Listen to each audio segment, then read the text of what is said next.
mi, it's me again. Itong video na to ay late upload lang mga mi kasi itong ganap na to ay nung February 17 pa. It's holiday mga mi, New Year's. New Year's? Chinese New Year. Nagtry kami dito sa bagong bukas ng Manggahan Center mga mi pero punong-puno talaga ng mga kids. Ang dami naglalaro baka sakali mauntog pa siya. Kaya naisip ko lumipat kami doon sa Sky Mart baka sakaling maluwag-luwag doon at walang masyado naglalaro. So kumain muna kami dito sa food court. Namiss ko nga rin talaga kumain dito. Then after that, umakyat na rin kami sa taas para makapaglaro na nga yung batang yan. Kailangan nga dyan may isang guardian kaya ako na lang yung pumasok at yung taray niya na lang yan dyan na nagbibideo na lang para sa amin. Dahil nga pag may free time talaga kami, nilalabas talaga namin yung batang makulit na yan para naman na-enjoy niya yung pagiging bata niya. Tapos dito mga mi talagang parang solong-solo ng anak ko talaga yung playground dito. Playground?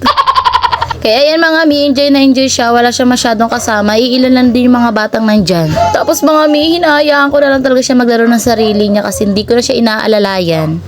Grabe mga mi, parang kailan lang talaga maliit lang sila. Inaalalayan ko pa para lang hindi talaga mahulog. Pero ngayon mga mi, solong-solo niya na talaga. Sasabihin pa sa inyan, Mami, ay, Mami, Mama, ako na. Kaya ko na to. Wow. Mabilis lang din yung oras namin yan dahil nagmamadali na rin kami hapon na rin yan. At para na rin talaga ako naging bata dito. Diyos me. Tapos mga may paglabas namin, nadaanan namin to. Sabi nga ng party ko, ililibre daw niya ako para talaga di ako nagreklamo sa sakit na likod ko. So yan lang, relax. Thank you for watching.